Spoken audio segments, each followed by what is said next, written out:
বিধানসভা ভোটের আগে সংগঠনকে আরো মজবুত করতে ফের এক জায়গায় দেখা গেল বীজপুর তৃণমূল কংগ্রেসের সব শীর্ষ নেতৃত্বকে। রবিবার সন্ধ্যায় বিধানসভা নির্বাচনকে সামনে রেখে কাঁচরাপাড়া শহরে তৃণমূল কংগ্রেসের একটি গুরুত্বপূর্ণ সাংগঠনিক বৈঠক অনুষ্ঠিত হয়। দীর্ঘদিন ধরেই বীজপুরের রাজনীতিতে বিশেষ করে কাঁচরাপাড়া শহর ঘিরে গুঞ্জন চলছিল। পৌর প্রধান কমল অধিকারী ও উপপৌর প্রধান শুভ্রাংশু রায় কার্যত দুটি ভিন্ন মেরুতে অবস্থান করছেন।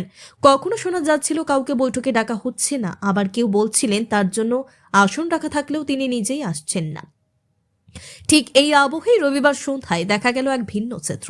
দীর্ঘদিন পর একই বৈঠকে পাশাপাশি বসে থাকতে দেখা গেল পৌর প্রধান কমল অধিকারী ও উপপৌর প্রধান শুভ্রাংশু রায়কে। দীর্ঘক্ষণ ধরে চলে এই বৈঠক। এদিনের বৈঠকে উপস্থিত ছিলেন পৌর প্রধান কমল অধিকারী, উপপৌর প্রধান শুভ্রাংশু রায়, টাউন সভাপতি খোকন তালুকদার, দমদম ব্যারাকপুর মহিলা তৃণমূল কংগ্রেসের সভাপতি সোনালী সিংহ রায় সহ একাধিক গুরুত্বপূর্ণ নেতৃত্ব।